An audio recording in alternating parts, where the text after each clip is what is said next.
Hello, everyone. Welcome to part two of my discussion. We were just talking about Iran, the state of the anti-war movement, and now we're going to be talking about Quebec. And we are joined again by Alex Tyrell of the Green Party of Quebec and host of the Eco Mindset Global Greens, and Pierre Jasmin of Artists for Peace. Gentlemen, welcome back. Thanks. Okay. All right, let's talk about Quebec, Quebec history, Quebec politics, and Quebec current affairs. So, very briefly, and I'll let whoever wants to answer this one, okay. So, first question is this: why is the Liberal Party so dominant in Quebec and the NDP not so much? And when did the once mighty progressive conservatives and later the conservative parties make inroads in Quebec? Who wants to answer this question first? Well, I could answer briefly.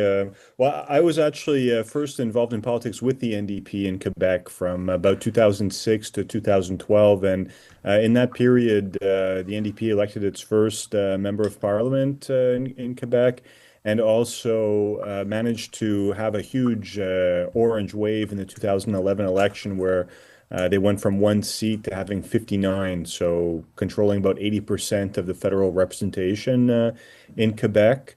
But shortly after that, the leader, Jack Layton, passed away, and he was replaced by Thomas Mulcair, a former liberal, who proceeded to remove the word socialism from the party's constitution. He proceeded to support pipeline projects that would carry Alberta oil across Quebec. And he promised to balance the budget also after almost 10 years of massive austerity and cuts under the conservative government. So he lost that election.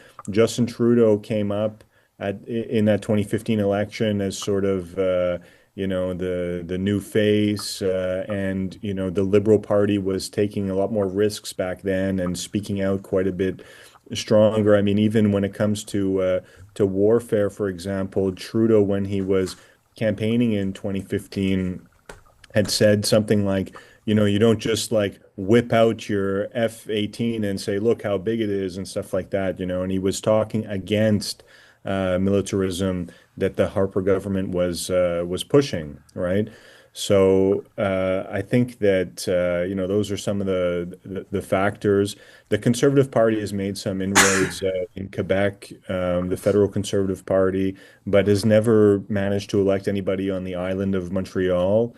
And their members of parliament are still in the single digits, I believe, at the moment, out of 78 total Historic, seats. but historically, why has the Liberal Party been so dominant in Quebec as opposed to the Conservative Party as it currently is? Although under Stephen Harper, he managed to get a couple of seats in Quebec. But I'm just curious, why is the Liberal Party so advanced in Quebec as opposed to the NDP? Barry Weisletter believed that because the NDP never supported the idea that if Quebec was to ever become independent, the NDP should either be neutral or be supportive of it.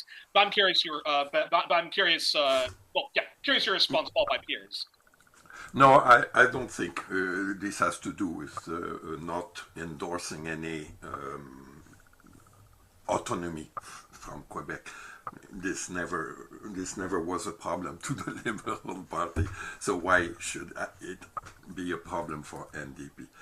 Just saying something about Thomas Mulcair, whom I've known very well, when he was Minister of Environment for the Quebec province. He was expelled by Jean Charest because he wanted to protect the Orford Park, which is just close to where I live in Magog, and so he resisted because of his environmental uh, Interesting. conviction, and I remember, of course, last time I saw him was September 2017 when he came to Ottawa to our invitation to sign in front of the Ottawa Parliament the Nuclear Weapons Prohibition Treaty for the NDP, and Elizabeth May was there, whom I've known since, because I was in with the Pugwash movement in Nova Scotia when she was MP in Nova Scotia. So they both came and signed this nuclear weapons prohibition treaty, which is very strong against nuclear weapons.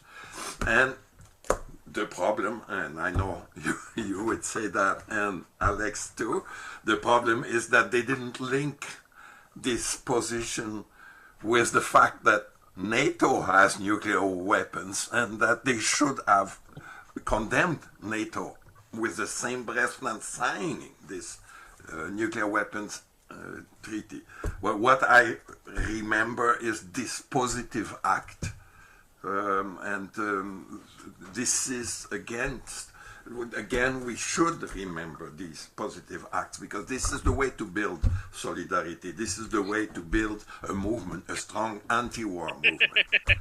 Okay, but Alex, answer the historical question. Why has the Liberal been so dominant, but not the NDP historically? Well, I think that the Conservative Party is seen as really representing the interests of Western Canada and of Alberta. And if you look at the Canadian Federation, like Alberta and Quebec are sort of the opposite. And, there's a sovereigntist movement in both of those provinces at the moment. So the Conservative Party has never really built up that much credibility in Quebec. Whereas the Liberal Party is able to balance a bit more. I mean, a lot of the, figures from the Liberal Party of Canada, the prime ministers have come from Quebec. Pierre Trudeau, Jean Chrétien. I believe Paul Martin also was from Quebec, and of course Justin Trudeau. So the Liberal Party is even Brian Mulroney. Brian Mulroney, right. I was just going to say that because he was progressive conservative. He was the one pushing for South Africa against Margaret Thatcher, against Bush. That took courage. This was courage from, again, someone who was leaning for peace. This is going to be wonderful because while Brian Mulroney responded to popular protest, in fact, on the record, he and Pierre Trudeau were actually quite supportive of South Africa. It took a lot of protests for them to move in the right direction, but in general, of course, I don't want to minimize the solidarity of movement for peace. Okay, but Alex, very briefly, why hasn't the NDP been able to advance itself, unlike the Liberal Party in Quebec? I think mostly poor leadership.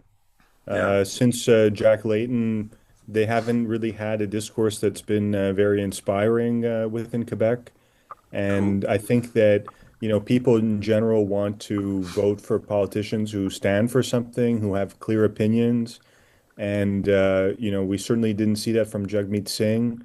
Right at the beginning, I mean, obviously he's in a bit of a difficult position given his identity and stuff like that and some of the undercurrents in Quebec politics. But, from the beginning, wasn't really ready to assume a multicultural position, had people in the party that were working against him on that from Quebec, who were threatening him that if he didn't go along with certain elements of Quebec nationalism, that they would quit the party. Like Pierre Nantel is one of those people, former NDP MP. And so he was kind of cut short from the beginning. His lack of French certainly didn't help, didn't make it very easy for him to communicate and to get his message across. So maybe he chose a more timid communication strategy. And has that always been the problem with the NDP, with Jack Layton, the exception to that rule? And also, the NDP, I don't know about provincially, but the NDP federally has always been supportive of just like a united Canada, and not at least saying, hey, if Quebec was to ever, have like, a referendum of independence, we would either be neutral or supportive of Quebec's right to self-determination. Right. Well, I mean, look, Thomas Mulcair spoke French very well. He managed to Yeah. win 16 seats, but it was still a major loss compared to what Jack Layton had from the election before. I mean, if the NDP won 16 seats in Quebec in the next election, I think it would be considered a big victory, right? So it depends on what angle that you're looking at it from. But with respect to the Orange Wave, a lot of the candidates who were elected were not filtered necessarily that well, and were certainly not filtered about their support for Quebec independence. So it was a bit of a mixed bag. And it's also worth noting that the Orange Wave came largely at the expense of the Bloc Quebecois and not at the expense of the Liberals, right? So the Bloc Quebecois had gone from having the majority of the MPs to having only four, and the NDP had gone from nothing to having a supermajority. So it was I mean, the Liberals were having trouble as well. It was the election where Michael Ignatieff was leader, and across the country, their support went way down. But it's really the collapse of the Bloc Québécois that gave rise to the NDP. So that created a situation where the NDP was, sort of beholden to that electoral base and, was unable to take strong positions. And if you look at the future of the NDP now, I mean, they excluded the only Quebecois candidate that was running, Yves Engler, the only one that spoke French, was excluded because of his anti-imperialist and left-wing policies. And now none of the other people speak French. So I don't know how they're going to try and rebuild under those circumstances. And their only member of parliament for Quebec, Alexandre Boulris, who, to his credit, has won re-election, to a large extent based on his own name and brand and local support, is now going to leave the party and join Quebec Solidaire. So that's going to leave them without any Quebec voice and without a leader who can speak French. And I don't know who they're going to put in charge of, being the Quebec lieutenant, but, they're really starting from a losing position at the moment. It's not to say that it can't be rebuilt, but is the person going to be able to come here and make a convincing argument? Well, and that's a perfect segue to this question. So let's talk about Quebec history and then current affairs. So I wanted your response to this. We'll start with Pierre and then Alex. What's your historical assessment and critical leftist perspective of what history calls the Quiet Revolution, the Emergencies Act imposed on Quebec when Quebec Nationalists did a terrorist act, kidnapped a minister and murdered him? Pierre Trudeau of the Liberal Party, Prime Minister at the time, he responded very harshly with the Emergencies Act, only inflaming Quebec nationalists. He rounded up lots of trade union people, journalists, whatnot, anyone who was a supporter of Quebec independence, whether they, and so forth. And that only inflamed modern day Quebec nationalism. Now, and how do you assess the legacy of the founder of the Party Quebecoise, René Levesque, who the research I've done was that he really wasn't all that lefty as people make him out to be? Pierre, your response, followed by Alex. No, don't touch René Lévesque because you will have all Quebec against you. No, I'm sorry, just getting back just about the NDP for 2 seconds. I am more than a generation older than you both, than both of you. And I remember Broadbent. I even remember Tommy Douglas with I was a baby at the time, but who imposed this medicine, socialist medicine. And why didn't the NDP pursue on being left and with these kind of socialist measures? I don't understand why, because they thought that being center, they would win more. And I think Alex said it very nicely.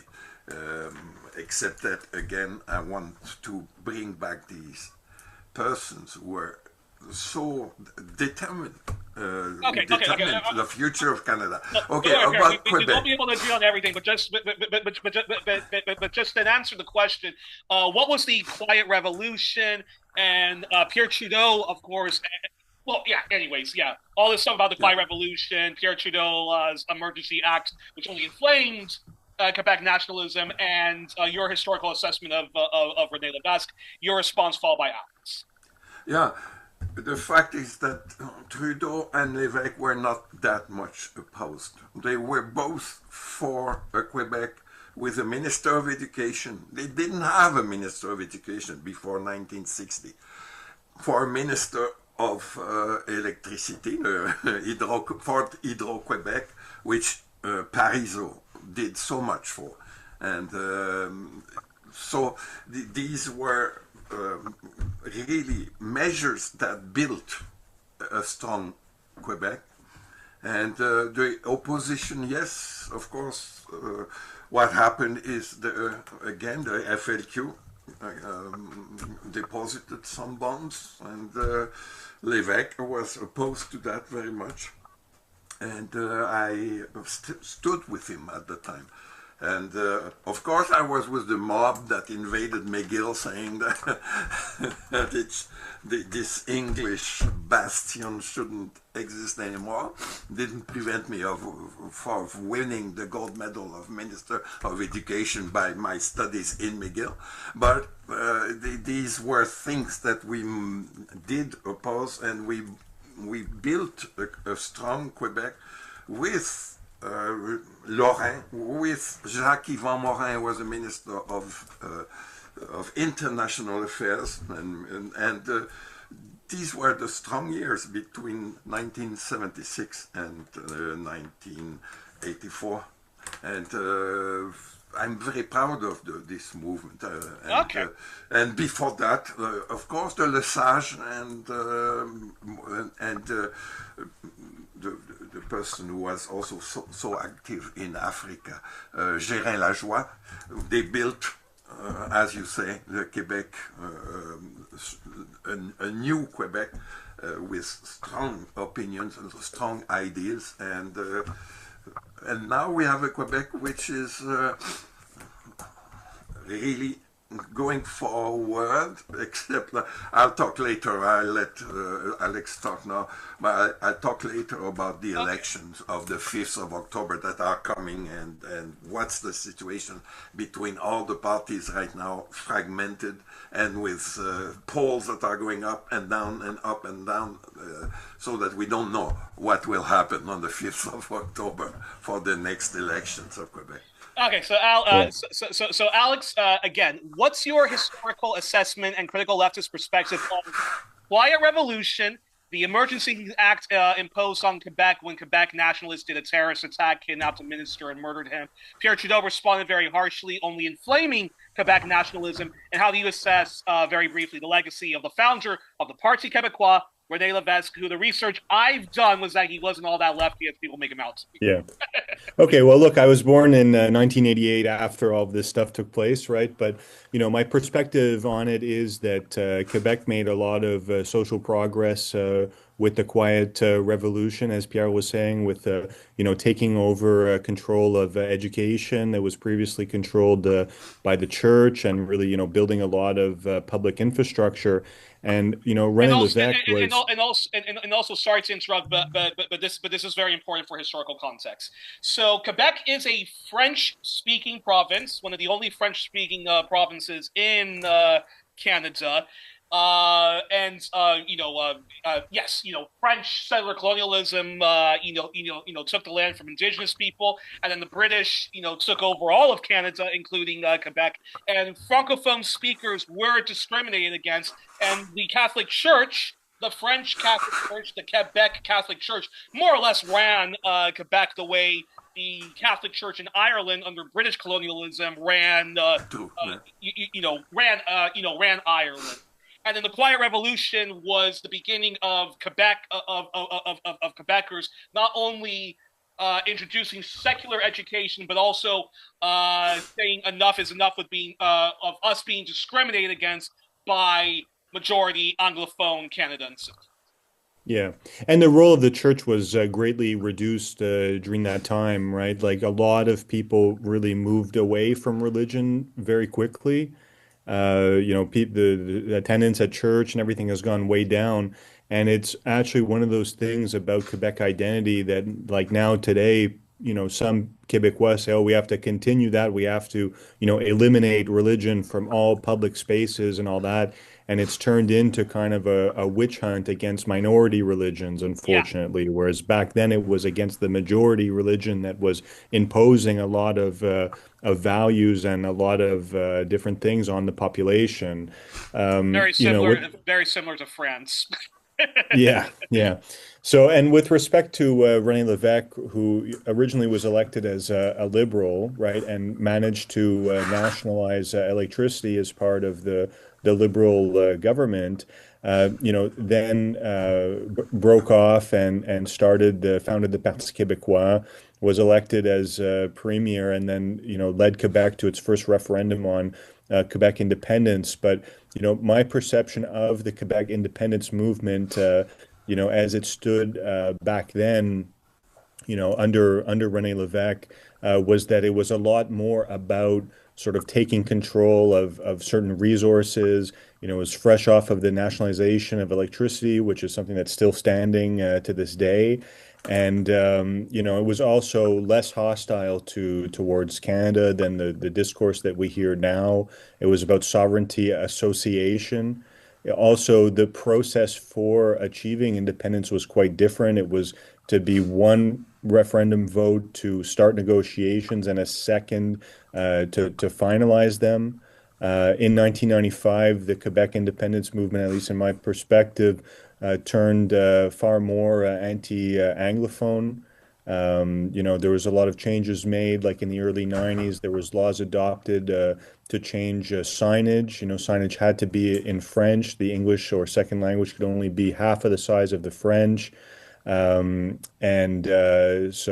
the 95 referendum was after those things came into effect. And, before that, a lot of the signage in Montreal and stuff like that was English, right? So even though that was an unconstitutional law and everything that was adopted, it's not necessarily a bad thing that French signs are Quebec signs are in French, But Well, I now, disagree, of course, with this. I think it was an important yeah, that's what measure I said. to That's what I make said. I think sure that it's a good for the thing that even though French it was language. unconstitutional, it's still normal that the signs, Yeah, should be in French in yeah. Quebec, right? A lot of people And were upset about it at the time. one thing about the anti-religious is that remember also the infamous role that our Quebec nuns played in the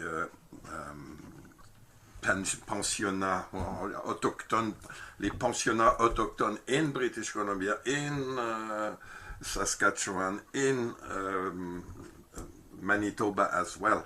So it was really essential that Quebec would rebel against its religious past in order to do the reforms. Remember that in 1960 there was no Minister of Health. It was nuns having hospitals and running hospitals and things like that. So it's And very Alex, Alex, very briefly, and then you can finish your point, and then I'll ask my other question. Is René Lévesque and the Parti Quebecoise?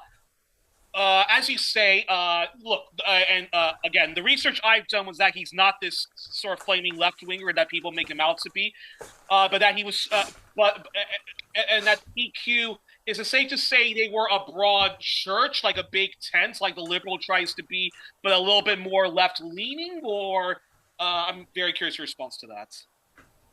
Well, I think it was left leaning, but center left. It wasn't the FLQ, right?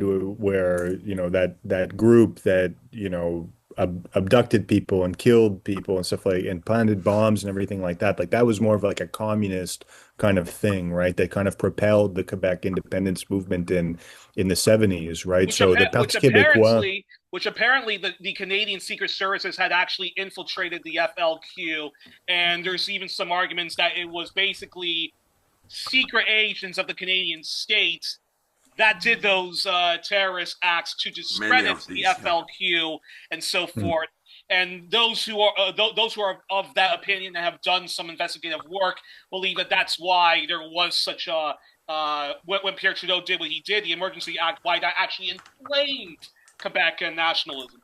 So. Right. Yeah. I mean, but you look back at the footage, right? And at the time of the October crisis of 1970, you do have, crowds of people chanting support for the FLQ, right? Like chanting the acronym.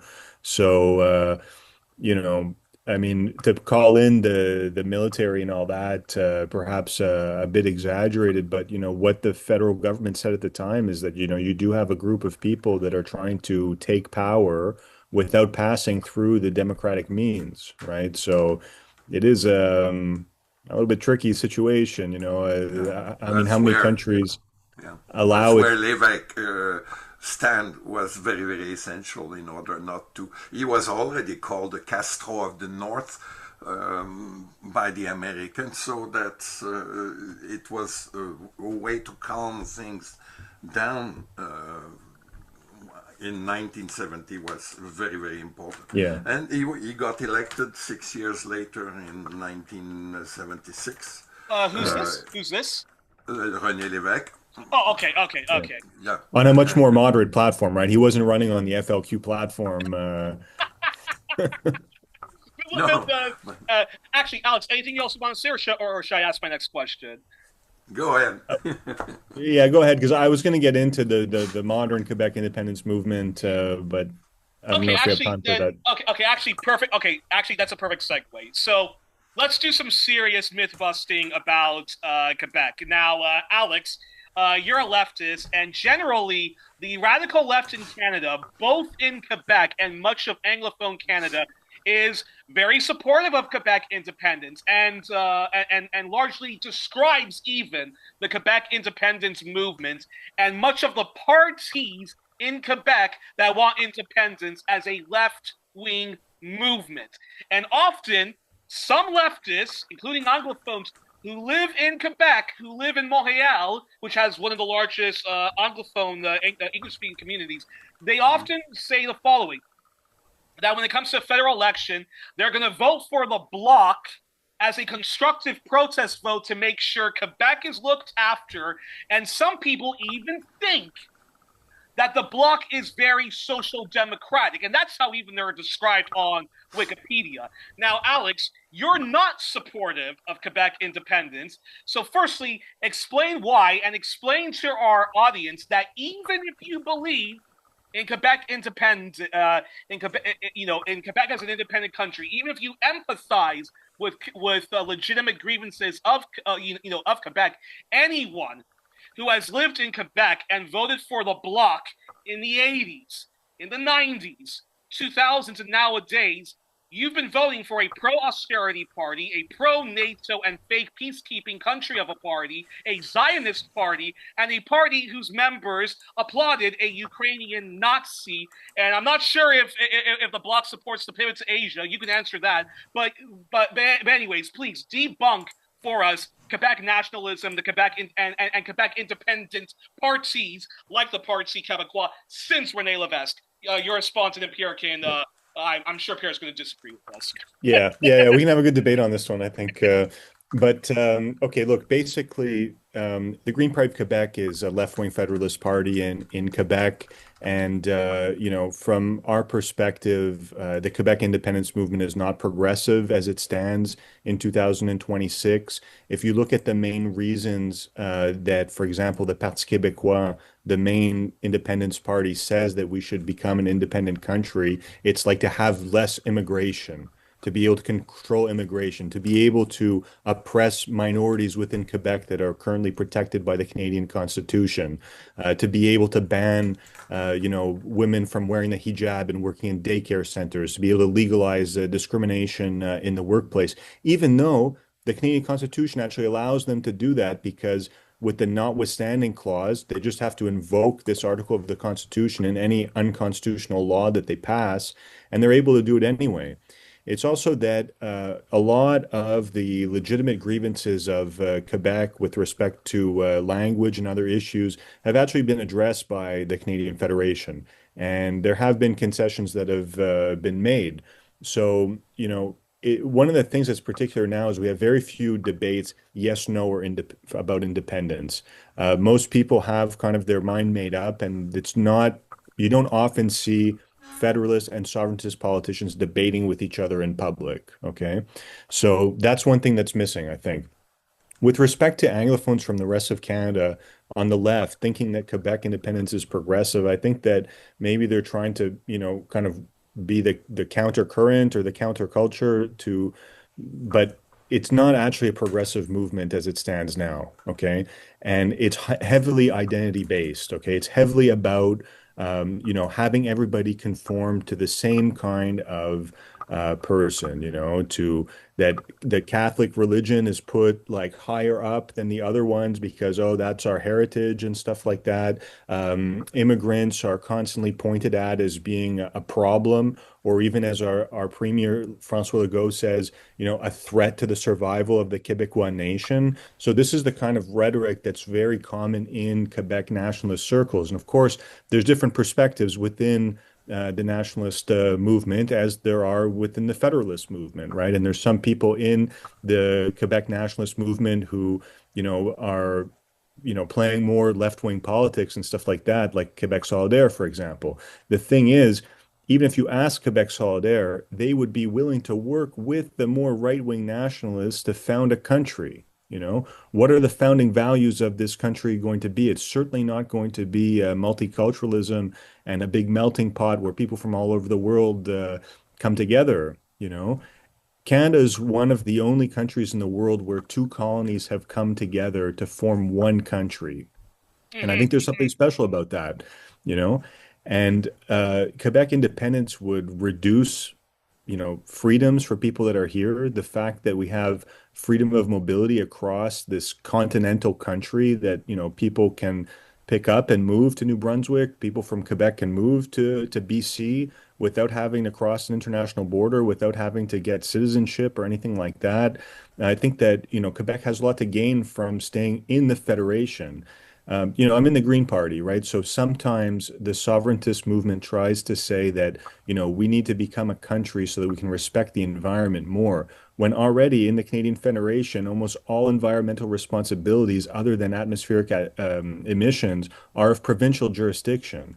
Healthcare is provincial, education is provincial, natural resources are provincial, a lot of the transportation as well. And really, the only thing that the federal government does for environment is to impose carbon tax and to regulate emissions and to sign international treaties. So really, keeping Quebec inside the Federation allows people from Quebec to elect members of parliament that will impose limits on atmospheric emissions to Alberta, for example. It's one of the reasons that some Albertans want to leave the Federation. So from an environmental perspective, there's no gain from leaving. And, I hear this rhetoric from the nationalist side where they say, oh, we can't be complacent in the Canadian petrol state and all this. If Quebec becomes independent, there's actually more of a chance it would have pipelines built here. And okay, they would be negotiated differently. Maybe we'd be able to tax some of the oil that would come from Ontario to New Brunswick. But, the main sovereignist party, Parti Quebecoise, is not opposed to pipelines. And, so, and very briefly, isn't the PQ, even under Levesque, wasn't it always supportive of NATO membership, fake peacekeeping around the world, and basically is supportive of Quebec being on the front line of pan-European imperialism and so forth? Well, exactly. So, Exactly. so if Quebec was an independent country tomorrow and the PQ, the Bloc, the Coalition Avenir du Québec, the party of Francois Legault, if all of them were in power, or if there was a coalition, they would basically be supportive of NATO, the pivot to Asia, Israel's genocide in Gaza, and its ongoing settler colonialism, and basically would be imperialist, correct? Well, it's hypothetical, right? But at the moment, okay, the Quebec independence movement, the leader of the Bloc Quebecoise said just before Christmas that Quebec should be more afraid of Canada than Donald Trump and the United States, which have threatened to annex our country through economic force and have threatened military force against Greenland. So, like, this is a complete disconnect. And of course, if Quebec were to vote in favor of independence, well, that the question after that becomes who is it recognized by, right? So the recognition of Quebec independence from Washington is like very important, right? Same thing for the recognition from France. Okay. And at the moment, the Parti Québécois is almost like more pro-Trump than the Canadian government, and is saying that Interesting. if Quebec was independent, we would be in NATO, we would be allies of the United States. So for the progressives who And also, and, think al- and, that al- and also part of NAFTA, right? yeah, well, I mean, they definitely would want to continue trade agreements with the United States and all that. And if anything, we would be in a much weaker position to negotiate trade agreements as one province or one smaller country compared to being allied with the rest of the Canadian Federation. So, like, these are major disconnects. And so, people, sure, there's certain things that Quebec could have more autonomy if it was independent. We were doing platform research here at the Green Party a few weeks ago, and we said, okay, can we opt out of the Canadian military? Well, we can't. It's a federal jurisdiction. The only way for Quebec to opt out of the Canadian military is Quebec independence. The thing is, like, if Quebec was independent, would we not have a military? Would we not be buying fighter jets and sending them alongside America to go and bomb all kinds of foreign countries? I think we would.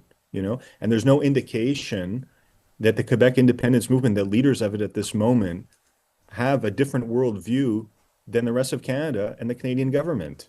So when you really look at what are the differences, what are the concrete differences? Like the sense of identity is one thing, right? The sense of, being part of the Quebec nation, identifying as Quebecois versus identifying as Canadian, that's one thing, right? But you can have more than one nation within one state, right? And Quebec has been recognized as a nation within Canada by the federal government. And there's definitely tensions, and even myself, because my first language is English, right? My mother is Francophone and my dad Anglophone. Wait, We wait, grew wait, up in the wait, English wait. part of Your Montreal. first language is English? Yeah, it is actually. Yeah, I yeah. funny. Well, I went to French elementary school and everything, and my mother is French, Okay. but that's it. So within Quebec, some people are like, "Oh, you're an Anglophone" and stuff like that, kind of like a minority within Quebec, right? Whereas within Canada, well, I'm treated as a Francophone, right? Yeah. So, and my ventures into federal politics, at least in the Green Party, I've encountered a lot of anti-Quebec sentiment from being the left-wing voice at the table who's always complaining about everything and stuff like that. And Canada does sometimes dismiss Quebec, and it can be very insulting and frustrating and that kind of thing, right? So, I can relate to a lot of this stuff. I see these things from both sides, right? But to break off and form an independent country, you have to have some very serious reasons, especially given the instability that it can provoke, and also, removing the Canadian Charter of Rights and Freedoms, which is like, regardless of what people think of how it was adopted or the fact that Quebec never signed the Canadian Constitution, it was imposed on us, it's still that charter protects a lot of fundamental rights, and it can't be easily modified, right? It takes there's a complex modification formula, but it's not just the federal government that can decide to change the Canadian Constitution by a simple vote in the Parliament. Quebec has its own charter, but it can be modified by the governing party at any time, so we don't have the same protections. And so there's a lot of uncertainty. And I it's don't think, just to conclude yeah. there, I don't think that if Quebec were to write a constitution today for an independent country, that it would be a progressive constitution. You know, I think that it would roll back a lot of fundamental rights. And I don't think that the Quebecois left is in a position right now, okay, to come out on top of such a negotiation. Pierre, your response briefly before I get to my next question. Okay. First, you said, Youri, that Bloc Québécois in the 80s. No, Bloc Québécois was founded in 1991, so it's a new party, a relatively new party. It came out of the Conservative Party of Brian Mulroney, actually. Well, just because Bouchard founded the Bloc Québécois, but there was not that much relation. The important thing is, of course, I don't want to get into a discussion about independence because in our movement, Artists for Peace, we haven't decided whether we would be for an independent Quebec or not. The important thing for us is culture. So we agreed, for example, with the minister of la CAQ, who went to UNESCO in Paris last week in order to build solidarity between European people against the GAFAM, against those groups. And sorry for the phone. And that was strong, and it won. Finally, I was doubting at the time that Mark Miller would agree with that, and he did very intelligently enough. Our minister, liberal minister. So this is positive. One of the key persons for a constitution would be Daniel Turp, University of Montreal professor, and very strong leaning to the left. And we had a very meaningful discussion about a year and 3 months ago, and with the Mouvement pour le Québec Independent, and I was invited to tell about my feeling that Quebec should be without an army, like Costa Rica and like Iceland. And people like this, like Groenland. I even agreed with the fact that our Governor General went there to found an embassy instead of sending warships in order to protect Greenland against Trump. So our feeling is culture, and I remember very well, because I'm close to her, Louise Baudouin was Minister of French and Culture and also International Affairs of Quebec, and she had very good friends in the Socialist Party before it was destroyed by that clown who is now pro-war in Iran. So that these links with the left of France are sadly not ruptured but damaged right now. And I think Rouba Gazal did well. She invited Jean-Luc Mélenchon in Quebec in order to build a bridge between LFI, donc the left movement in France, and her own Quebec Solidaire. So these are things that are influence, and of course I'm very much in favor of laïcité. I never know, because there's no exact word in English for that. The movement of being detached from religion, because we must be free of religion's ties, whether they are Catholic. And you remember that La CAQ, when Legault came into the government, didn't want to have the cross, which was in l'Assemblée nationale, removed.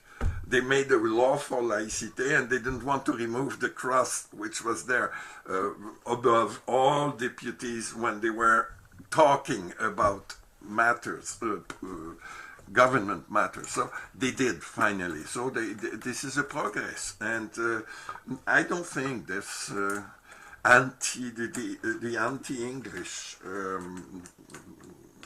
movement that you see from the independentists, it's not that strong. It's not anti-English. It's just trying to be sure that we are respected as a people with our own values, but not les valeurs québécoises. That was a stupid thing by Bernard Drainville, who is trying to be elected right now chef of the CAQ. And les valeurs québécoises, it doesn't exist, les valeurs québécoises. We must think about the values of the rights of humanity, which is trampled by all armies of Trump and by things like this. And so we are progressing. Okay.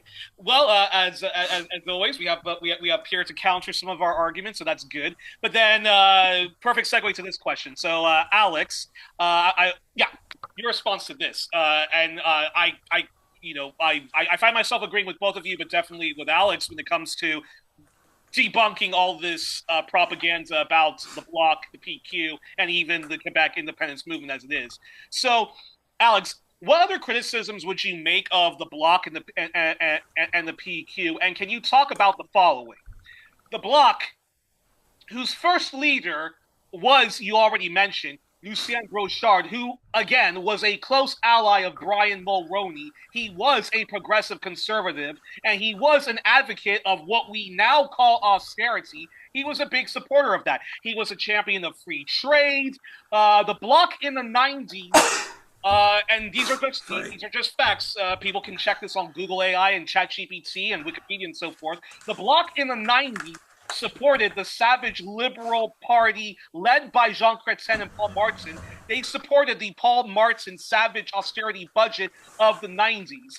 Alex, talk about the impact of that on the largely Quebec working class, followed by Pierre. Yeah. Okay. Well, I mean, that's it. The Bloc Quebecoise, as you mentioned, was a break-off group from the Progressive Conservative Party of Brian Mulroney, and has been okay on certain causes. Sometimes has defended Palestine a little bit, but in general, not really that much. And I mean, some people I think vote for the Bloc Québécois because they see an advantage in having a regional party. And really, like, there's no rule that says that, Canadian political parties have to be running candidates across the entire country. And if anything, it is possible that perhaps one day there'll be, a Alberta bloc kind of party or a regional party for the prairies or stuff like that. And, the electoral system actually greatly rewards regional parties, right? Because you're able to concentrate the support in a small area. And for example, the Green Party of Canada often gets more votes, or about the same number of votes as the Bloc Québécois, but the Bloc Québécois will have your party in Quebec. No, the federal Green Party Okay. in Canadian politics, has had elections where they've gotten 6% of the vote, right? The Bloc Québécois gets about the same percentage of the votes across the entire country, but they concentrated only in Quebec. So with a similar percentage, the Green Party can get, 1, 2, or 3 seats, and the Bloc can end up with like 35, right? Yeah, just like Yeah. the Liberal Party in Quebec has 30% of the votes right now in a poll, but they concentrate all their votes in West Montreal in the English ridings, so that they won't elect more than the 15 or that their usual 15. So it's the same situation. But I mean, at the same time, the Liberal Party of Quebec, is not brought to power only by the Anglophone Montreal community, right? If you look back at Philippe Couillard's government from the 2014 election, it was a Liberal sweep, and they had a very strong majority government. And Philippe Couillard was running in Robertval in Saguenay-Lac-Saint-Jean. So, the Liberal Party cannot be brought to power by Anglophones only. It needs Francophone support. It needs to win seats in the regions and stuff like that. And that's why even within English Montreal, there's been a number of Anglophone rights parties, right? If you go back to 1989 election in Quebec, there was a party called the Equality Party, equality being for English and French, that won 4 seats in English Montreal, right? And actually, just in the last election, we had a party called the Bloc Montreal that ran candidates, but it didn't have nearly the same level of success, So it's kind of funny, right? Because like with Quebec sometimes saying, okay, well, we are allowed to break off from Canada and form our own country, but then like the support for independence is not that popular within the island of Montreal, right? So then people from the island of Montreal, sometimes like Bloc Montreal, would say, well, even if the rest of Quebec declares independence, we're the biggest city, the biggest population center, we would stay with Canada or become a city state or stuff like that, but again, it's hilarious that that actual like English. It's just for me, I find it hilarious that actual. Okay, it's one thing that if you're an Anglophone and you don't speak and read French and you don't see that what the Bloc is running on is pro-capitalism and austerity. But for others who are, Francophonie, who say I'm voting for the Bloc because they're going to protect my interests and so forth, when no, the Bloc supported austerity. The Paul Martin austerity budget was even more grotesque than anything the vast working class in Canada, including Quebec, endured under Brian Mulroney. And again, the founder of the Bloc, Lucien Brochard, was part of. Was part of. You're too much focusing on a past, which is very much past right now. Let's focus on today's. We have a fascist danger in our door. Before we get into that, and this is the thing we must address. Pierre, but before we get into that party, the Bloc, was supportive of austerity, and Lucien Brochard even said that we have to do all of this austerity, and we have to be supportive of free trade because Quebec has to balance its books before we become independent. And he was talking nonstop about the deficits, about as much as Preston Manning was. Yeah, but the Bloc was against pipelines, and it protected us from this invasion of Western Canada origin. Okay. Then in that case, that's a perfect segue to then, which is how. So Pierre, your response followed by Alex, which is how do you assess the time in office of Bloc leader during the Paul Martin years, later Stephen Harper years, Gilles Duceppe? How do you assess his legacy? And I'm skipping a few people, but how do you also assess the current leadership of Yves-Francois Blanchette? Pierre, your response followed by Alex.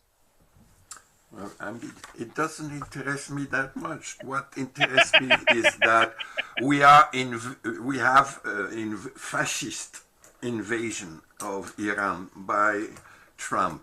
We have fascist aggressions against Canada by Trump, and the Bloc supports all of that. And we must oppose that. And what I see, I don't know if you've seen that book, which is called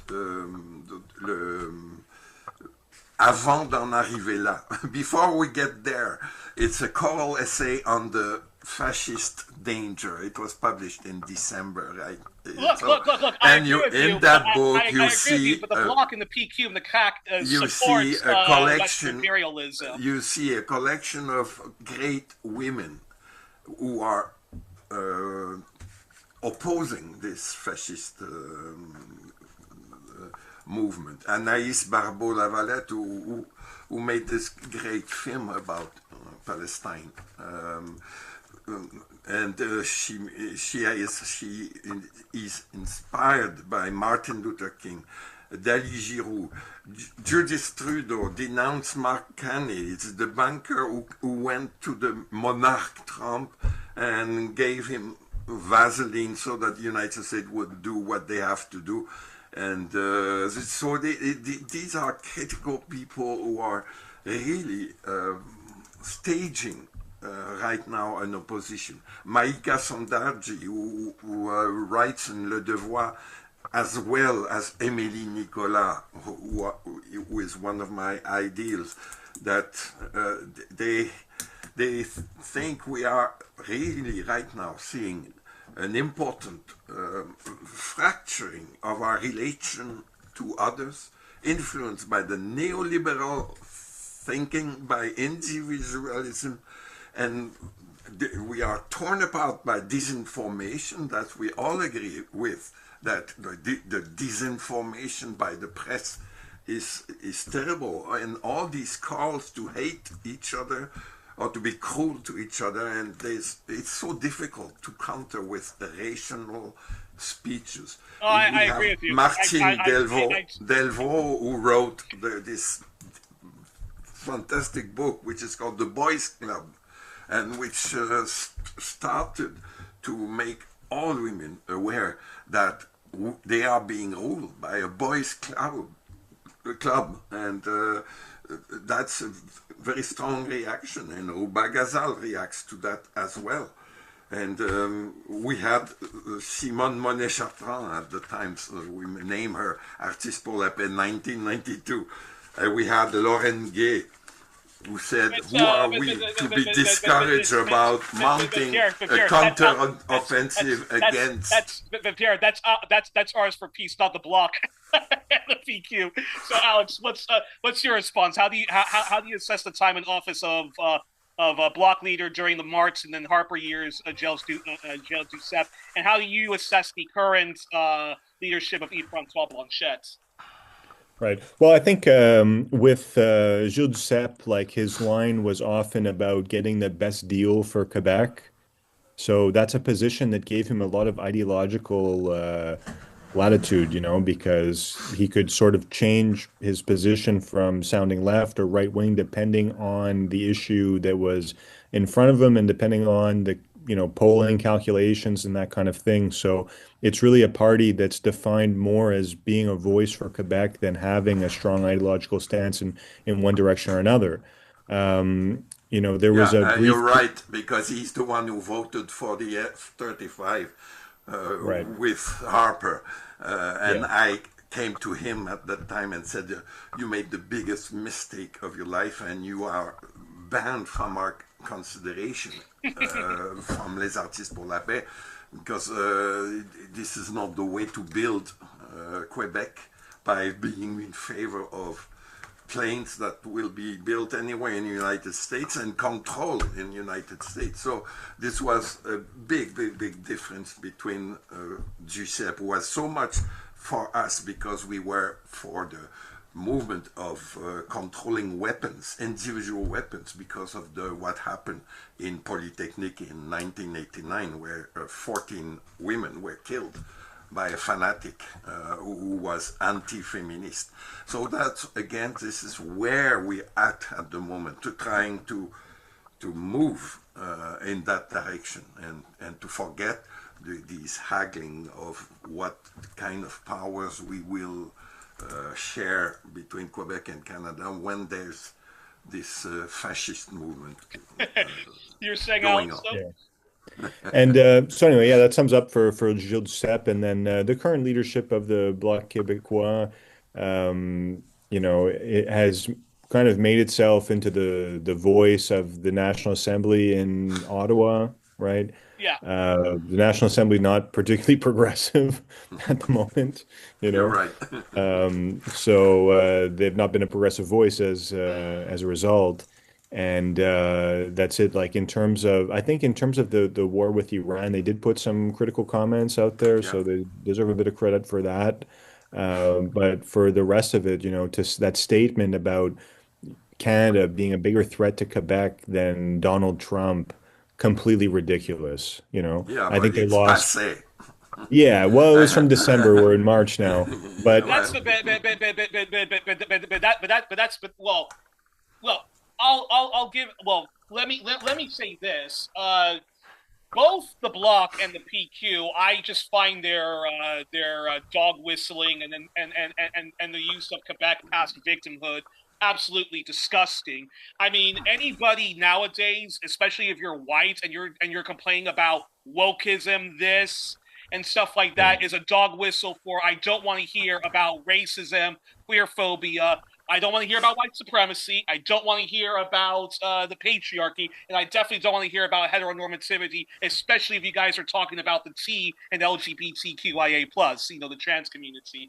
And I just find and Yves-Francois Blanchet, like other Quebec nationalist leaders of you know, of the Bloc, obviously, if you have the very simplistic version of what Quebec independence movements are, and you watch debates, prime minister debates, the Bloc does seem reasonable, does seem like they're fighting for, you know, the interests of Quebec. But if you actually look at their policies and their voting records, and I have to go back to the 1990s grotesque austerity budget, much more savage than the entire Brian Mulroney tenure. The Bloc supported austerity. Reform Youri. Party also supported Youri. austerity. You're forgetting the important thing, the importance of 2015 when Bernard Landry, when we staged this greatest symposium against nuclear uranium with the Cree nation. And because Bernard Landry made this fantastic treaty with the Cree nation in order to develop the Hydro-Quebec, and the Quebec is much more advanced than the rest of Canada with this relation with First Nations in developing economy together with the Inuit as well. It's a fact. If you ask the leaders of the First Nations about that, they will agree. Depends who you ask, though, right? Because from an environmental perspective, right, I've been involved in protesting against logging both here in Quebec and also in BC, right? And in both of those circumstances, the leadership of the First Nations, like the Indian Act leadership, had actually signed up for the logging, right? And the people protesting it were, families from the community, but who were not in leadership positions. So it depends who you ask, right?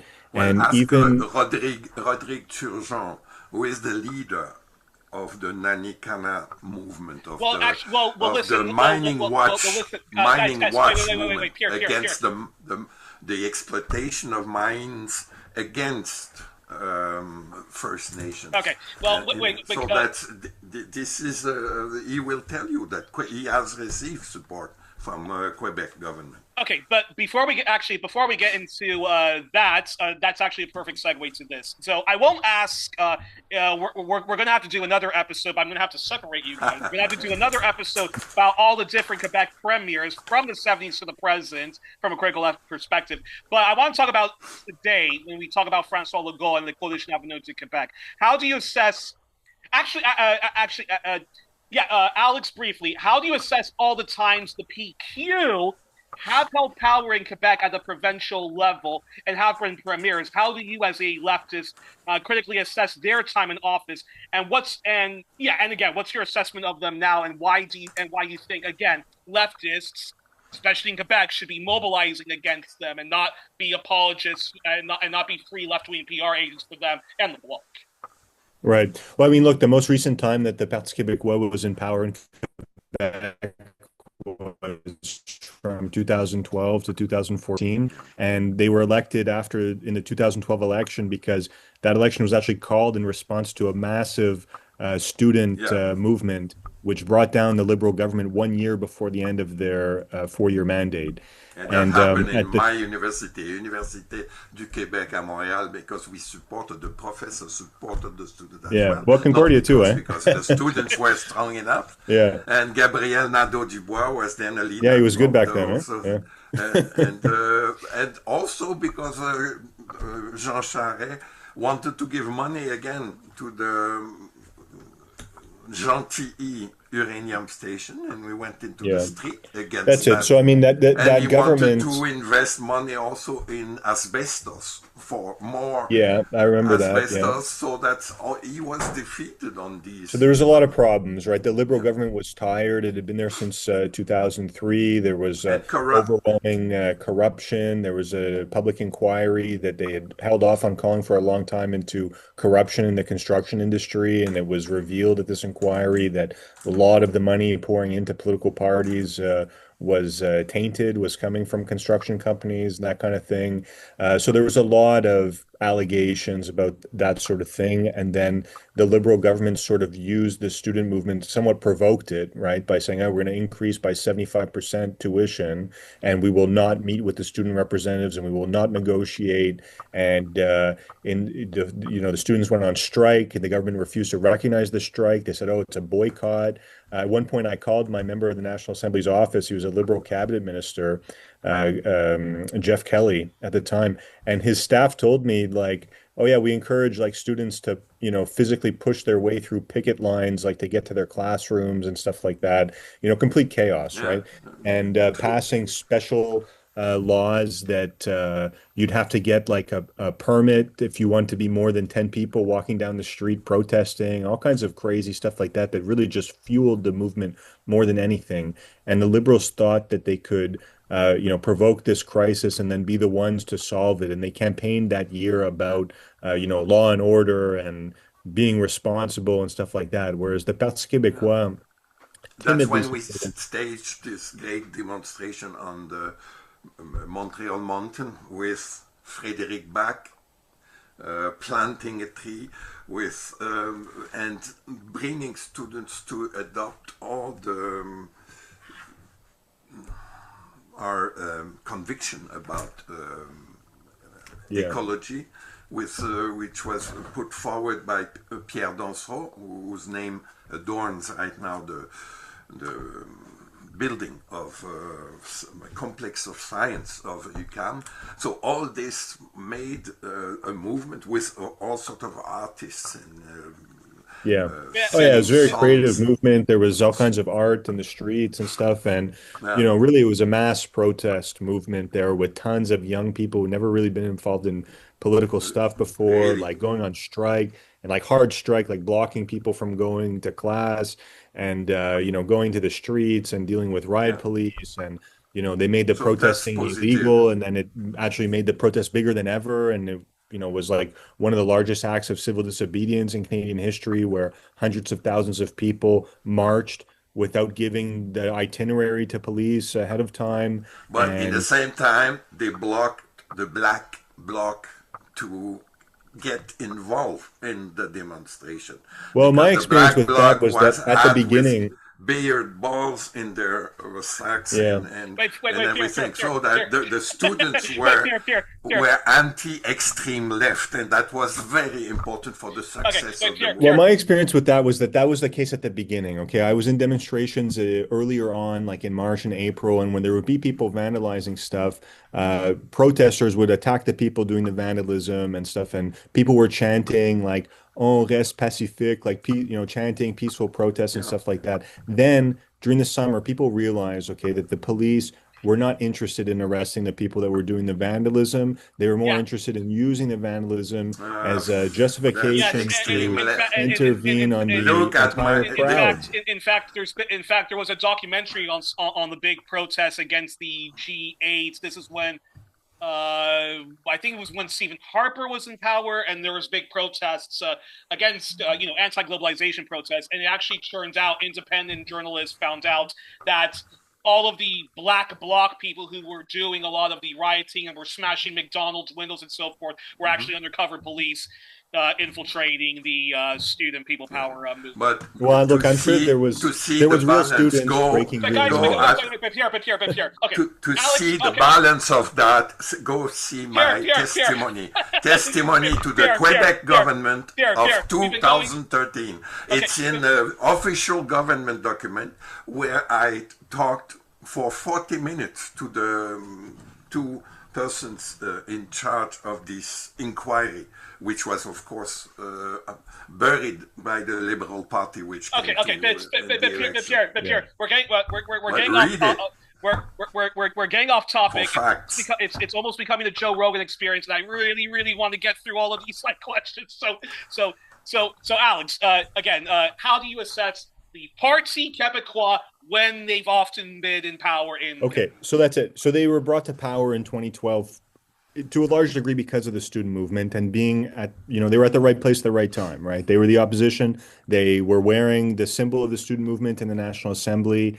And, they made some anti-corruption promises like to limit donations to political parties, bring in public financing. Actually, that's one of the reasons that the Green Party of Quebec continues to exist, is that we don't have to do fundraising. We're funded by the government based on the number of votes that we receive. They They also closed promised, Gentilly too. yeah, that's it. They shut The down the nuclear facility on their first day in office.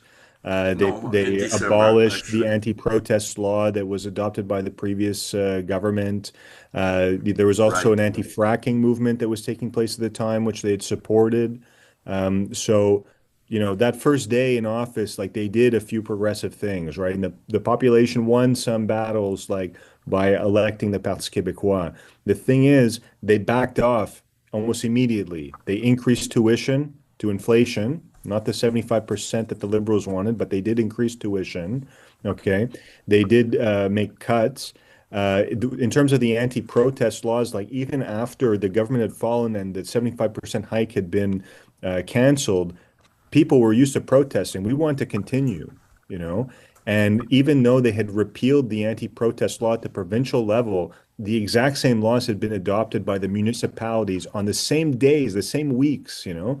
And their position became that, well, there's no provincial law, but it's okay for the municipalities to make protesting illegal if you don't have permission from the police and to round up crowds of people. I mean, the Montreal police was criticized by the United Nations for arbitrarily arresting hundreds of people at a time. And I was actually caught up twice in those mass arrests, right? And once under the Liberal government and once under the Parti Quebecoise in 2013. And like they wanted to crush that movement. They did not want the student movement to continue. They wanted to put an end to it, and they did it by arresting people at protests, sometimes before the protest even left the starting point. And is Okay. it safe to is it safe to say that both the PQ when they run when they run to be premier of Quebec and also the Bloc when they're running to be the Quebec Nationalist Party at the National Assembly in Ottawa, do they also have a tendency of being very, you know, left populist, left nationalist, talking from the left, but then when they're actually in power and elected, the PQ in Quebec, the Bloc, when we send them off to Ottawa, actually supporting right-wing policies Oh and yeah, they become way more right wing Oh, there. And like by the end this of the is 18 months that they spent in power, they had gone back on almost all of their progressive That's promises. not Like I true. mentioned This the is such fracking an issue before, anti-establishment and discourse and that is untrue.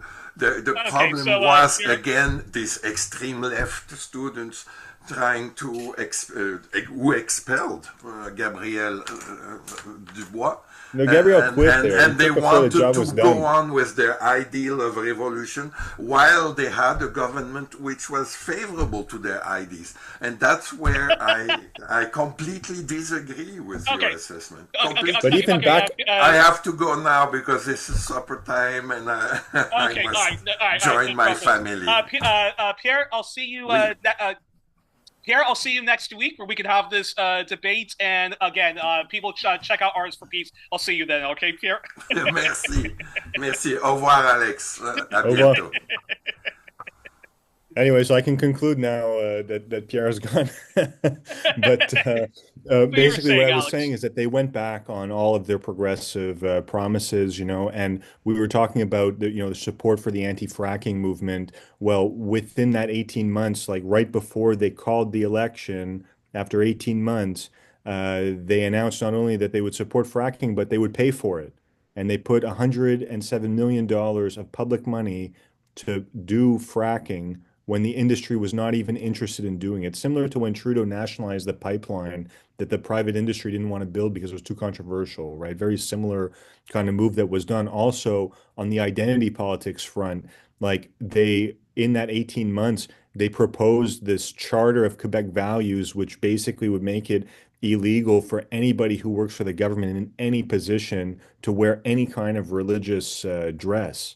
Yeah. And they dissolved the parliament and want to fight an election on that, on that number one issue, that they need a mandate to be able to oppress the minority groups, right? And they lost that election spectacularly, you know. And before we talk about the CAC, one of these days, I think you, me, and some other leftists, we have to do an entire like 2 hour program about the '90s because I think way too many people overlook how awful Canada was in the '90s. We're talking really savage austerity and so forth, and unlike the US, where we know so much about how awful the Clinton crime bill was, ending welfare as we know it, and so forth, there is very little about how awful the 1990s were. People all talk about Brian Mulroney, but again, the Liberals were even more savage, and the Bloc, which was in opposition at the time, which was actually the main opposition, followed by Reform, were attacking the Liberals from the right and saying that they weren't being, austere enough. So can you just talk about some of the negative impacts socioeconomics that had on the vast working class, particularly in Quebec, the '90s? Yeah, I mean, the 90s was a period with a lot of austerity measures, right? And it was a liberal government in Ottawa, but there was a lot of cutbacks that were made. And the Parti Quebecois government in Quebec, like after the referendum, well, was there, the former Mulroney cabinet minister, Lucien Bouchard, who was the premier, and he had this talking point about zero deficit and, imposed massive cuts, right? And, you know, Pierre was saying before how Quebec is like better with First Nations and stuff like that. I mean, that government, okay, they wanted to develop some hydroelectric dams in the north. So, okay, they did sign an agreement and give compensation, but they destroyed the land of the Cree, right? And I went up there in 2023, and okay, the Cree people in Quebec maybe a little bit better off economically than some other Cree communities across the country, but their land is destroyed, you know, and the compensation agreement was only for 50 years, right? So, you go to the communities there. I was Chesapeake that I visited, around the James Bay. And okay, they have a hospital and a new high school and a swimming pool and a few things like that, but it's not a rich community, you know? And it doesn't mean that because like they have that infrastructure that there's necessarily like economic opportunity for the people living there or stuff like that. So, okay, people say Quebec is better. I mean, after they signed that agreement, like Bernard Landry, the former PQ premier, is like going touring the world talking about how look at this model of agreement that we signed with the First Nations, but they were forced into signing it and pressured, and they gave up a lot of territory in exchange for relatively little. So And I mean, um, and I mean, when we talk about the infamous Oka crisis, now that uh, was under a Brian Mulroney government, but that was it. But that was in Quebec. That was in Quebec. That was in Montreal where that huge standoff was having, and I think that puts an end to this whole idea that like Quebec or that like Quebec is much more nicer to its indigenous people than the rest of Anglophone Canada, and that's a perfect it's a segue. myth. It's a myth that Quebec is better, and I mean it's something that's pushed by the nationalist movement to say, oh, Quebec is better than Canada. Look how much better we treat our First Nations. It's not the case there. Like First Nations here are protesting, like to protect their land. Like as you mentioned in 1990 with the Oka crisis, like there was like racist mobs like burning effigies of Indigenous people like in the streets. At one point the communities were under siege, and some elderly people went to leave the community of Ganawage, and they were, their cars were, pelted with rocks and stuff like that from an angry racist crowd that the police did not hold back. It was a completely predictable situation. In fact, they were crossing the Mercier Bridge, and the word got out on the radio that people were leaving the community, and the police stopped them and held them on the Mercier Bridge to search and whatever. Well, meanwhile, that huge crowd built up. Well, the riot police didn't push that crowd away from the cars. They knew it was going to happen. They Yeah. protected selectively, right? So, there is a very difficult history like that. And there were residential schools in Quebec as well. And, The biggest ones and the most brutal ones run by the Quebec Catholic right. churches. And also worth noting that the First Nations have been against Quebec independence, right? Their treaties were signed with the Crown, and in '95 they were completely in the no side. Well, now you have like the Quebec Independence Party saying, "Oh no, but we're going to build a country hand in hand with the First Nations." Well, if they say no, are you going to allow them to veto it? You're basically saying that, oh, we'll just renegotiate every treaty from scratch, you know? Well, the indigenous people are not for that. They have treaties that protect their rights. It's about getting their rights to be enforced and respected by the courts and the police and the system and all that. Like the treaties are already signed. So they have no interest in joining the Quebec independence movement, as far as I know. But it doesn't stop the like Quebec Solidaire from saying like, oh, it's going to be with them and stuff like that. Like, if it's going to be with them, are you going to give them the veto? It's their territory. You're going to like, there's a So lot of so so contradictions. so so so long story short, again, the bloc and the PQ, not a friend to the working class, not a friend to Indigenous people, and certainly not a friend to people overseas when we talk about Canadian imperialism. Exactly. So, They're friends so of Donald Trump, if anything. So okay, I got three more questions left. So let me ask this: how do you assess the legacy of the current premier of Quebec, Francois Legault of the Coalition Avenir de Quebec, the CAQ? The party seems to be in disarray with him resigning. He's not even going for re-election. And what's your assessment of both his time in office and you already mentioned them, Quebec Solidaire, which is supposed to be on the front line of anti-imperialism. If Quebec was to become an independent country, these are the guys that are going to be running the show, we hope.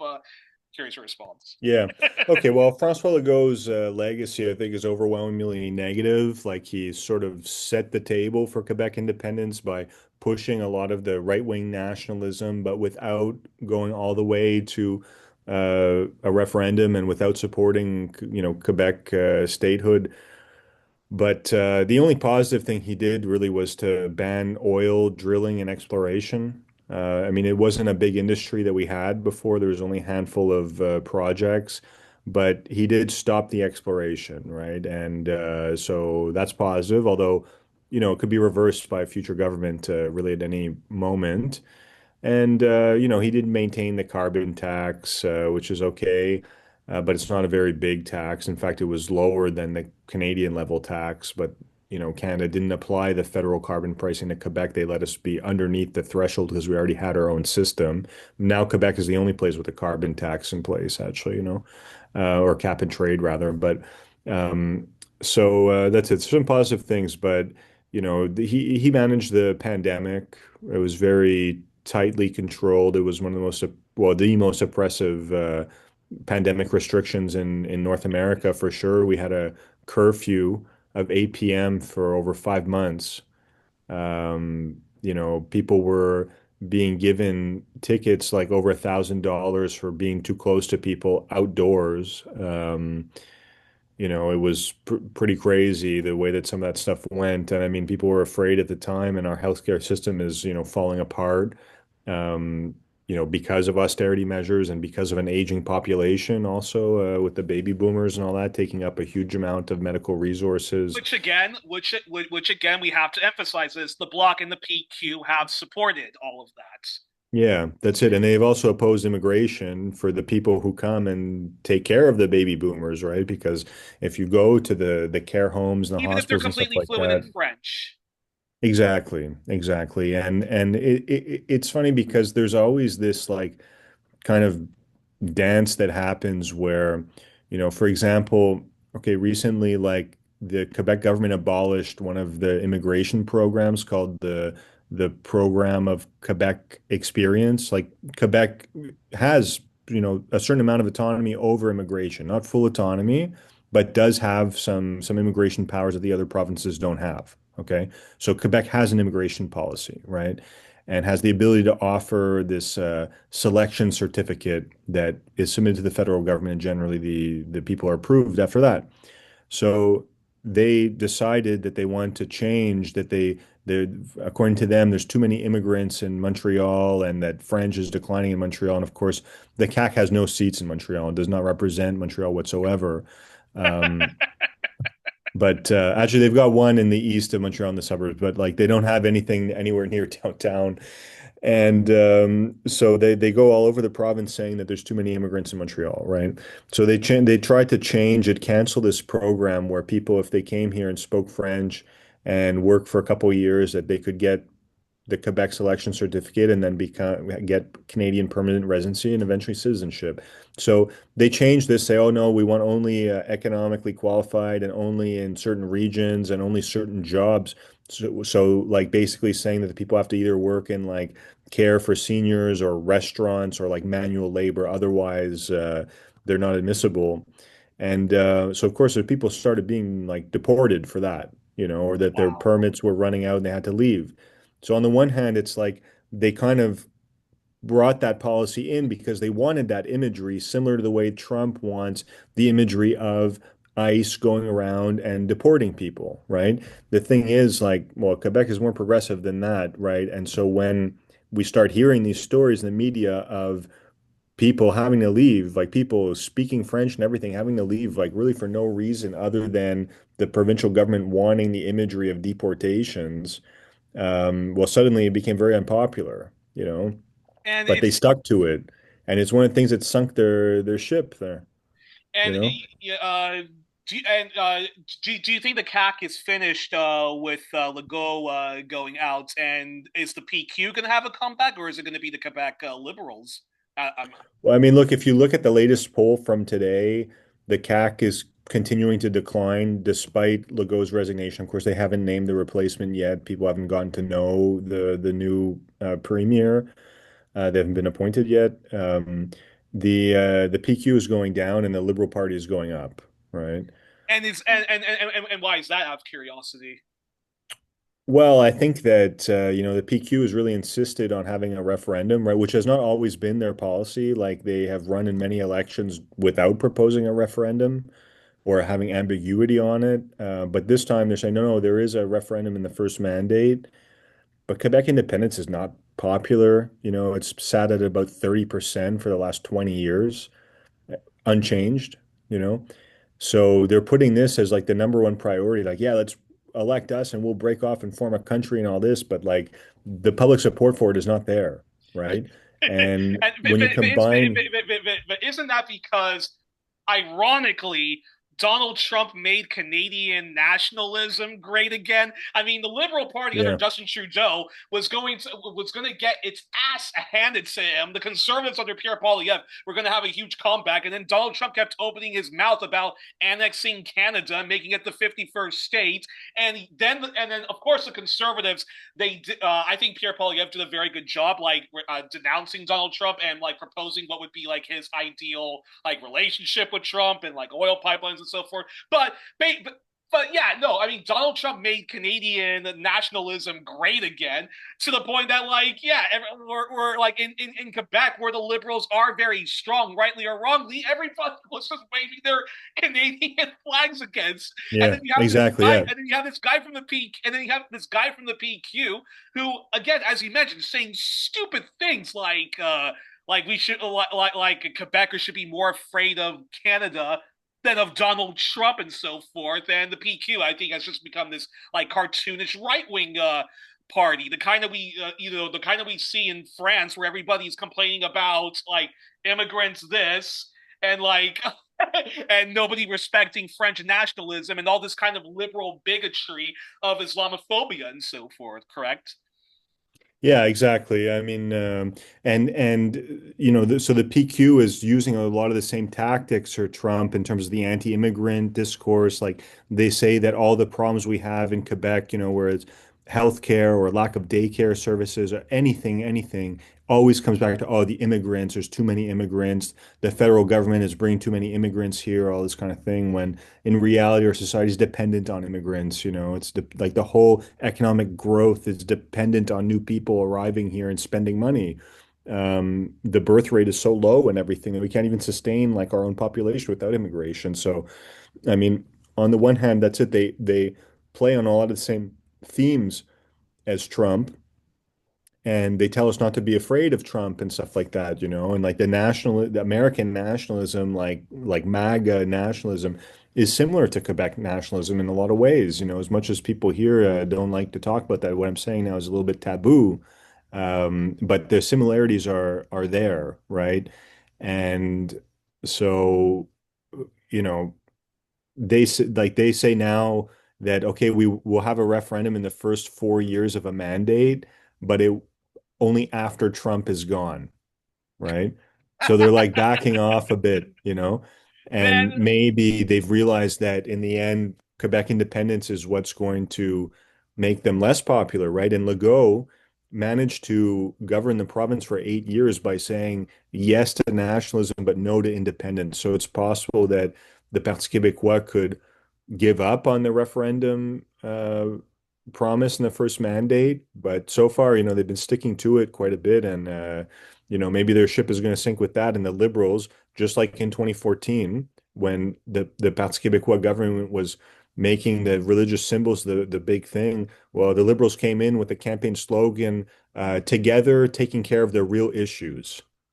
and they swept to power with that, So the same thing could happen here where, this nationalism, this right-wing nationalism, maybe people are getting a bit fed up of. There's no appetite for Quebec independence, and that people turn back to the Liberal Party as the defenders of multiculturalism within Quebec, which, for all the criticisms that we can make of liberals, okay, like on the multicultural front, most of the time they're good, but they will give in to, kind of different waves of populism. And, if Islamophobia becomes popular, they will adopt Islamophobic laws, and they've showed it before, right? And they're also right wing on the economic side and, pro landlord and pro capitalism, as the PQ and the CAC are as well, and to an extent, Quebec Solidaire as well, proposing a rent increase in the middle of a housing crisis. So, yeah. So that leads to my so this is my second to last question, which is what we've actually been already talking about a lot, which is what's been the PQ, the Bloc, and the CAC's relations with Indigenous Quebecers, it's obvious to me when I looked at one of the debates that Yves-Francois Blanchette was involved, completely blind to the idea that like Quebec has an institutional racism and that Quebec has institutional racism, engages in bigotry, whether it's anti-black racism, xenophobia, and of course Islamophobia in Quebec, and of course the CAC under Legault, to their credit, because I know Pierre is going to be angry at us for not giving enough credit to some of these politicians. To their credit, they did apologize for centuries of institutional racism that Indigenous Quebecers face. But then I think like a couple of weeks after, or a month after, the CAC said that there is no institutional racism in Quebec. Yeah. And of Well, course, that's been I've had Mrs. Nakuset of the Montreal the indigenous women resilience. shelter, and she says that's just not true. There is institutional racism Well, of course, in yeah. Quebec, especially anti-indigenous racism, and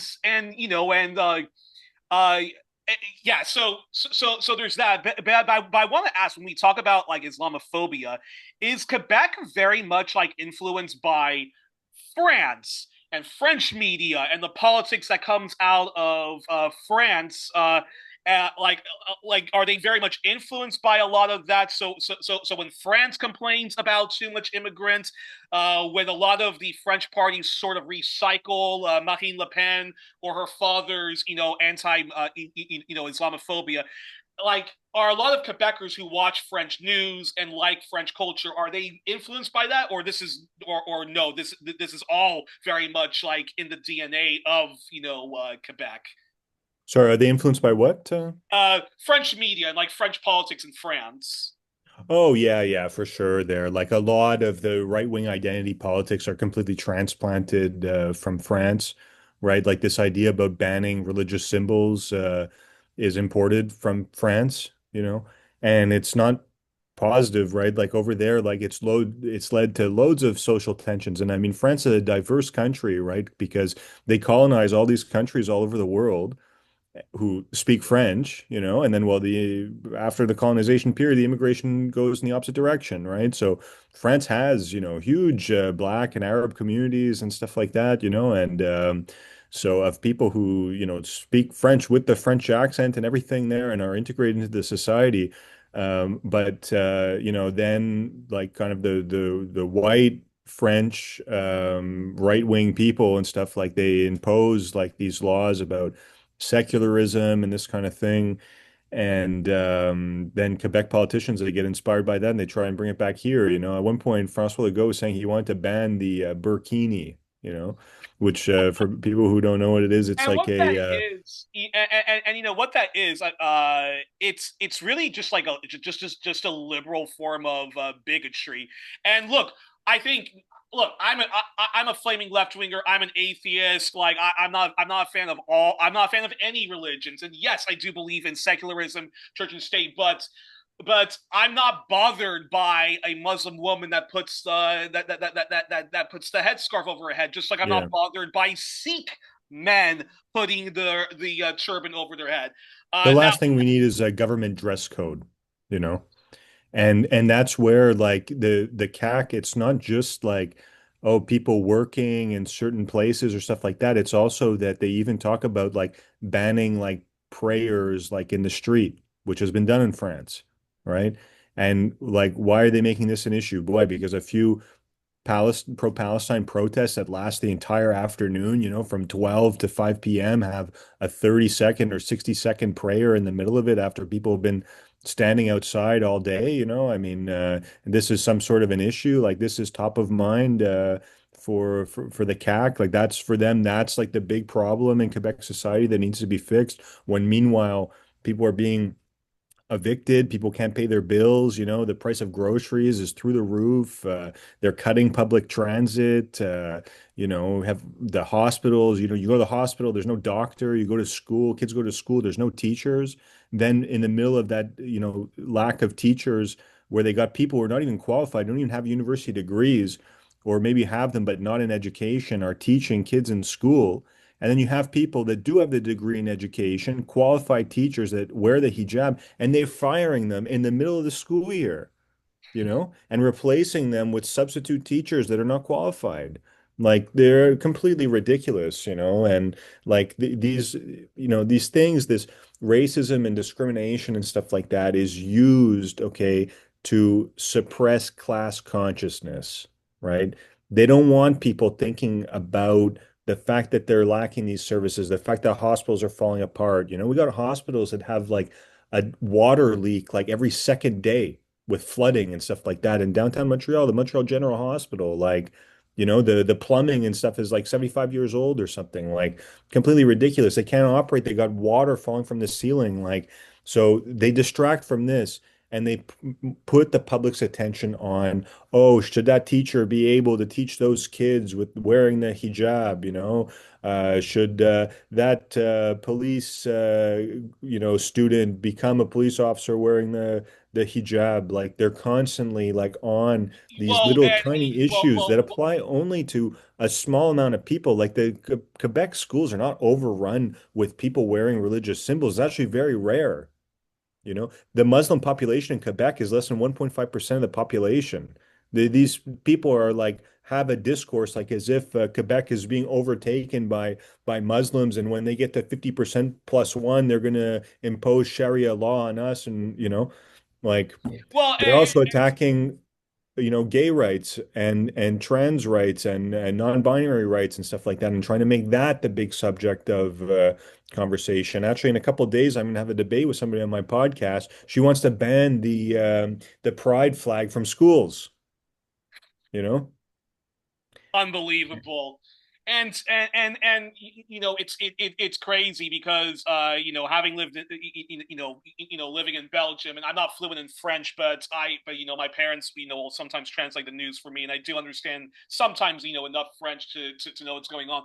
But it's just like ridiculous. I mean, like, because the whole banning of like headscarves and stuff like that, which they claim we're also doing this against Jewish people, we're also doing this against Sikhs. It's really just against like against the French Muslim women community, and it's just so ridiculous because they act as if like it's the burqa that we're banning, and if we don't ban the headscarf, pretty soon they're going to come walking in with the burqa. But really, it's just Islamophobia, and it's just liberal bigotry, and on top of that, when people say, well, if all these immigrants don't like France so much, and if they want to wear like the hijab, why don't they just go back to the Muslim majority country? Well, you know what? They're French. They have been living in France their entire lives. Their parents or grandparents are French. Yes, they may come from an African background or a Muslim background, but they are French. But they're marginalized and put into terrible ghettos. The Bonneloos, where there's lots of where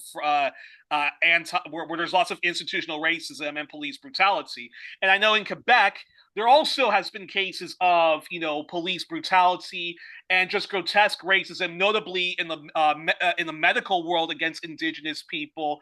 So when we talk about Black Quebecers and people of broad immigrant backgrounds from French speaking countries, Africa, West Asian countries. I'm just curious your assessment of that. And if the Greens were running in Quebec, what would be your policies addressing these marginalized groups' grievances, and not people who have the social disease of white skin Quebec privilege?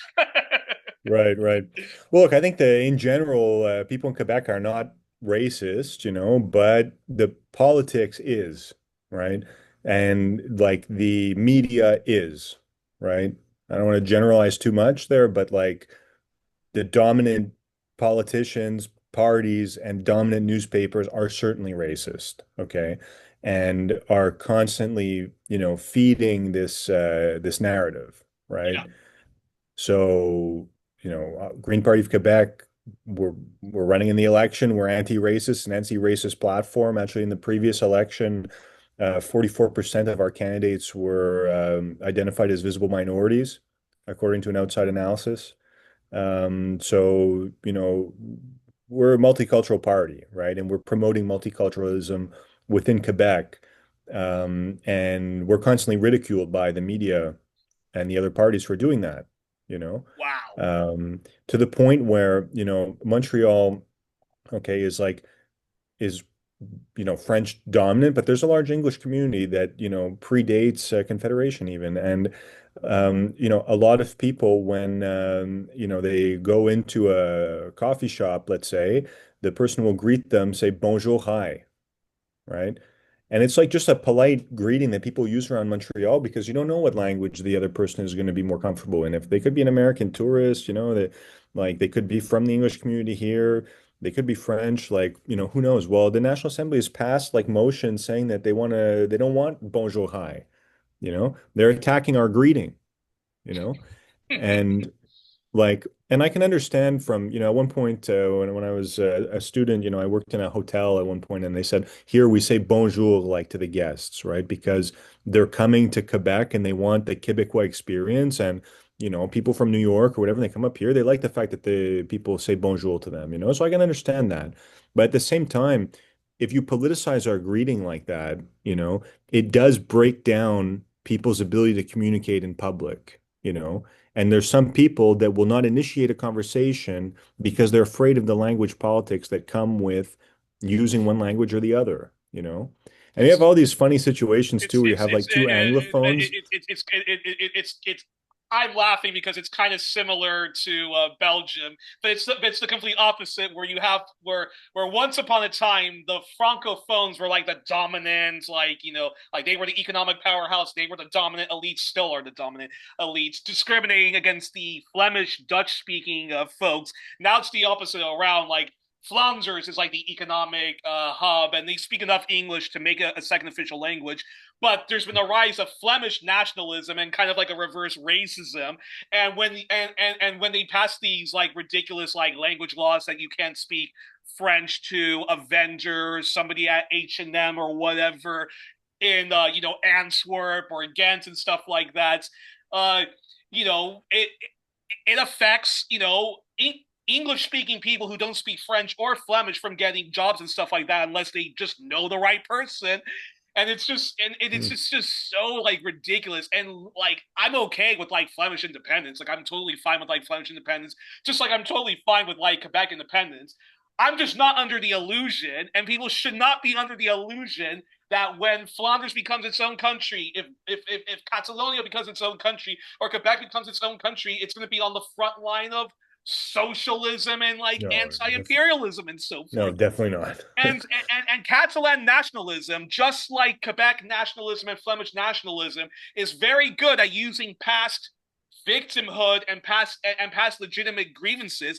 And like Catalans say, under Franco, we were discriminated against. Well, dude, welcome to the club. So were the Galencians. So were the Basques. So was anybody who was a liberal, a socialist, a communist.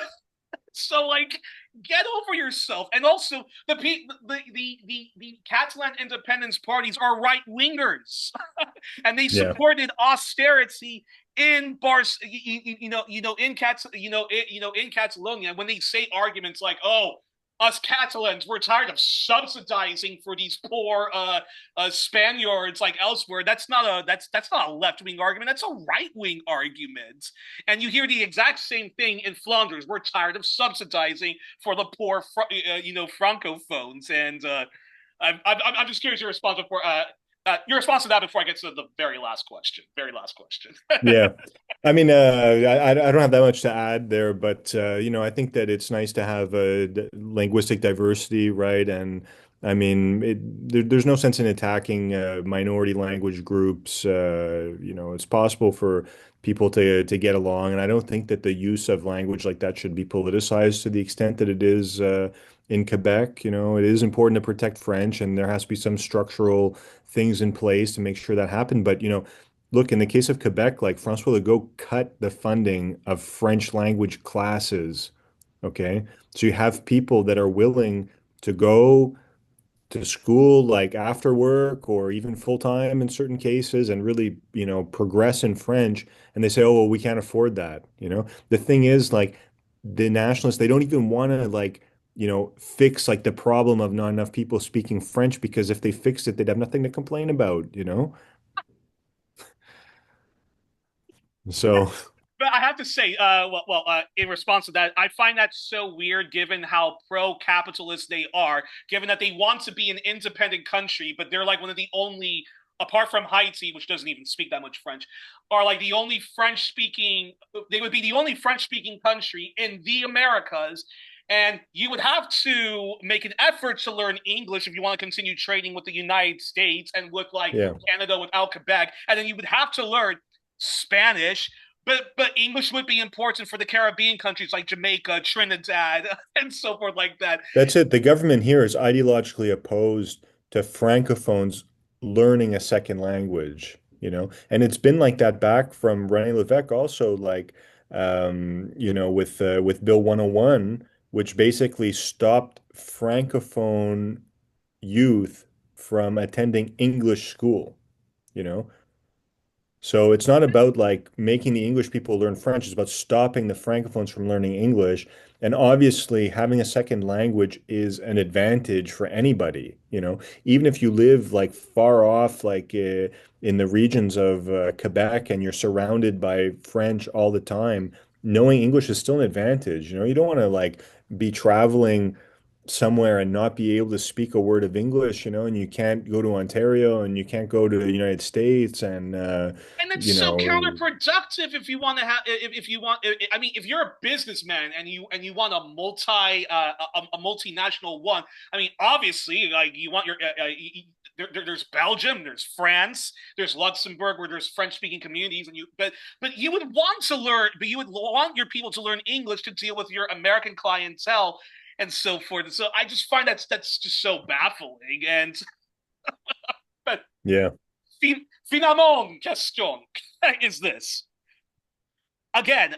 So where does this often recycled myth and total propaganda that Quebec nationalism and parties like the Bloc, the PQ, and even the CAC are left wing populist nationalists, and that supporting Quebec independence would usher in a new frontier of a golden age of socialism, radical socialism, and even frontline of anti-imperialism, and and has the Bloc, the PQ or CAC, how do they even assess like BRICS and ongoing efforts to advance like anti-colonial struggles and a left agenda in again Latin America and the Americas, like the Caribbean? Yeah. Well, I think the main enabler of that discourse is Quebec Solidaire, right? Who gives a left-wing spin to a right-wing nationalist project. You know, they are the number one enablers of the progressive nationalist discourse, right? And they put, all kinds of dressing on it about how, oh, it would be so much more progressive. But, just the other day, their leader, Ruba Gazal, said that if there's a referendum and there's a yes committee to independence, that they will work with the other people that are in that committee, you know? Well, in that committee, you could have far right-wing groups, you can definitely have a lot of right-wing nationalists. You can have a lot of people who want to create a country to stop immigration. So how can you be a progressive movement and work inside that framework with those people, you know? I mean, now there's some people from Quebec Solidaire, like Manon Massé, for example, who said in an interview, she's quitting politics after this mandate, said that, if the Quebec independence movement came to the point of a referendum and it was put forward by right-wing nationalists that she would consider voting no. That's a position I can respect. But that's not the position of the current leadership. The current leadership is saying if the Parti Québécois forms a government and starts the referendum, that they will be with them campaigning, and it'll be a big tent. So, I mean, that's a Wow. problem. QS, Quebec Solidaire, is giving left-wing legitimacy to a right-wing project. Sounds like Brexit all over again, doesn't it? Yeah, There were a lot of lefties doing left-right alliances with exactly. Yeah. people. All right. And I Well, mean, the Green Party of Quebec look like us, where we're willing to fight for, a united Canada and stuff like that. And definitely, like the stay within Canada side has been right wing in terms of economics, and like the Liberal Party of Quebec that we talked about before, they are progressive on issues around multiculturalism and immigration and that sort of thing, minority cultures. But on the economic front, they're not progressive, you know.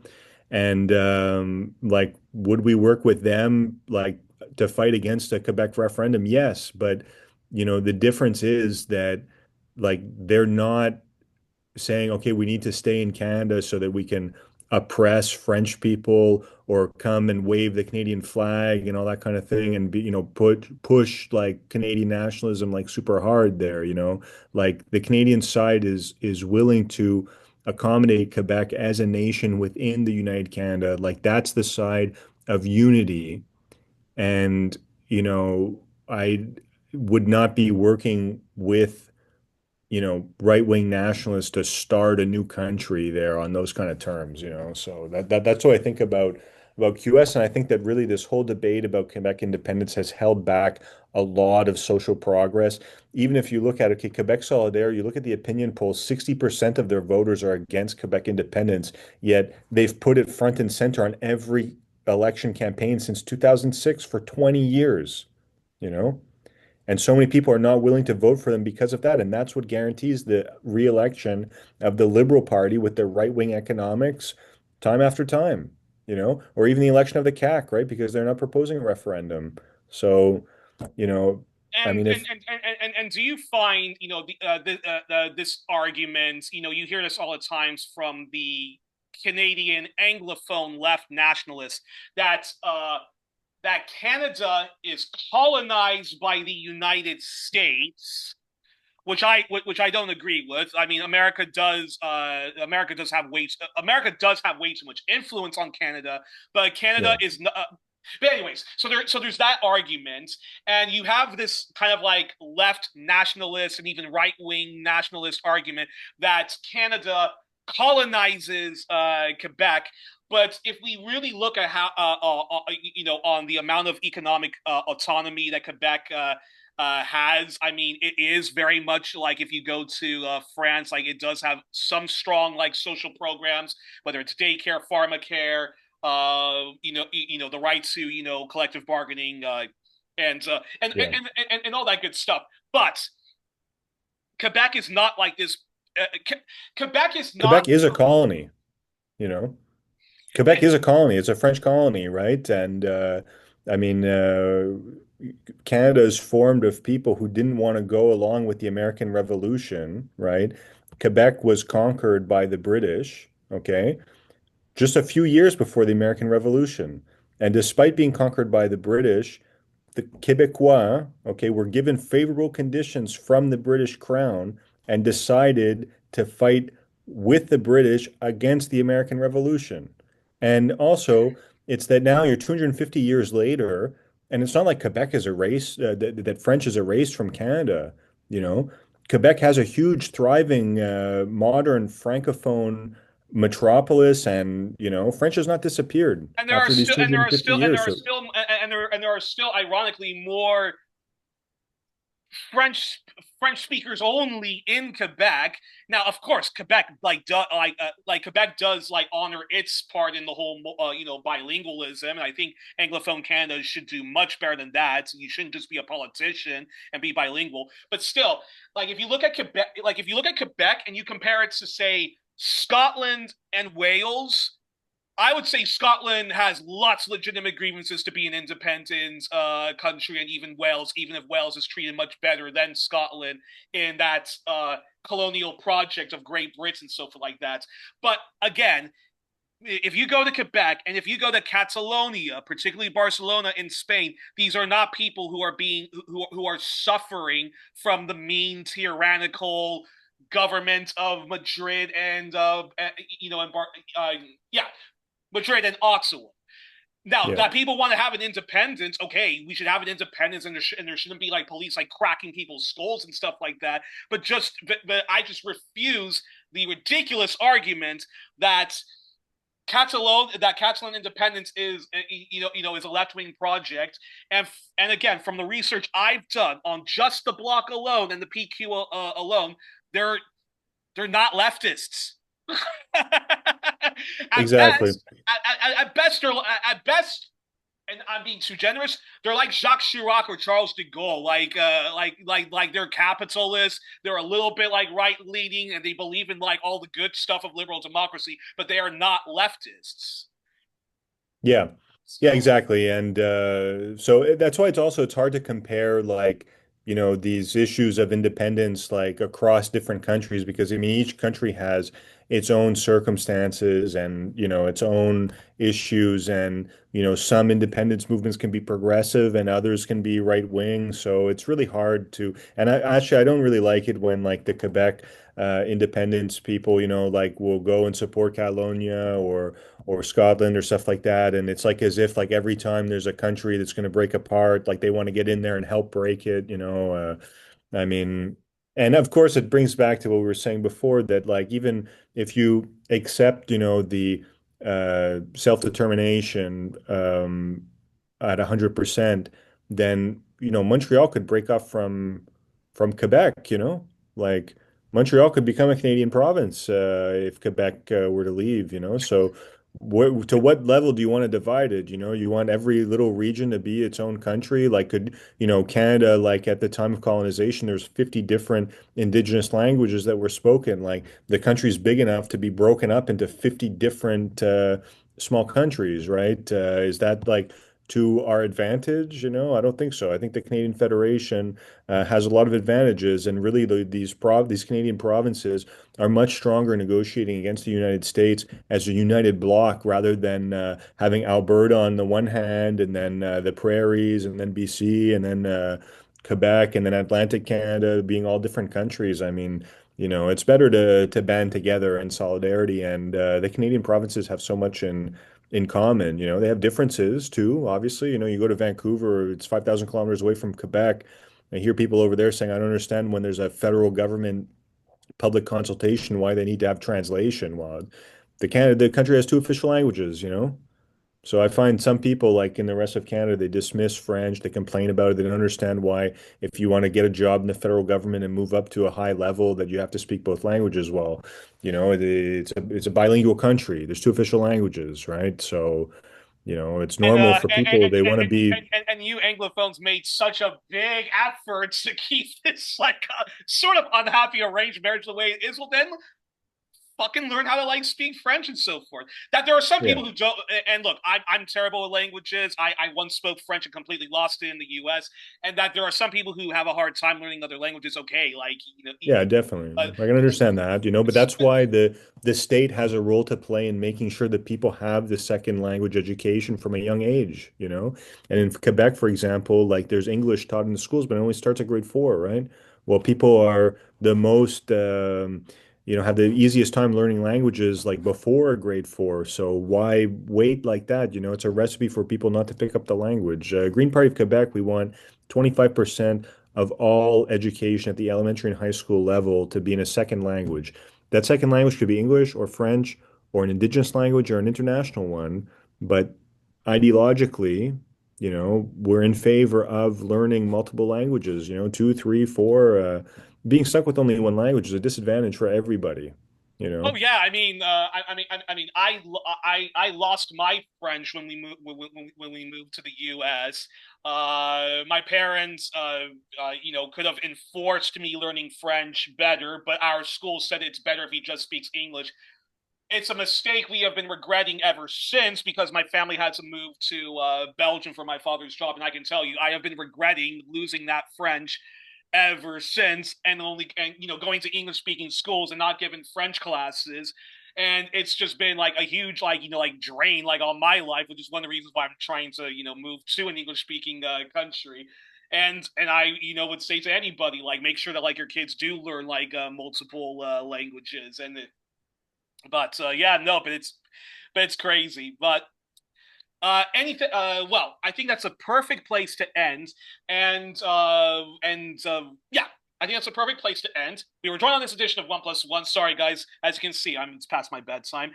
We were joined on Yeah. this edition of One Plus One with our our All Things Canada edition, our All Things Quebec edition, with Alex Tyrell, leader of the Green Party of Quebec.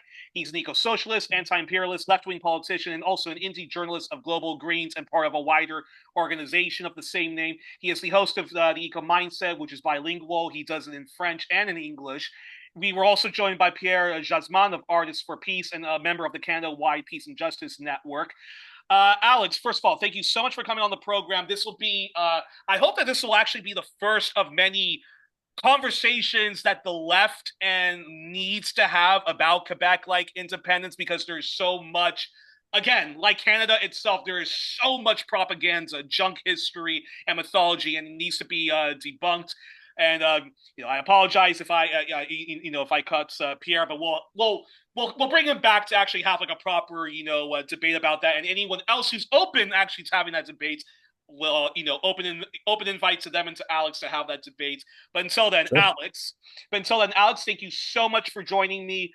It was a real honor. Best of my luck with everything you do. And and folks, don't forget, donate to One Plus One generously and share us widely across social media. It's the only way of to help grow the show. And sometimes Facebook blocks me from sharing One Plus One. So again, do share widely. It's immensely important. Good night and good luck. And Viva Quebec and Viva Canada, right? Thanks a lot. It was a pleasure.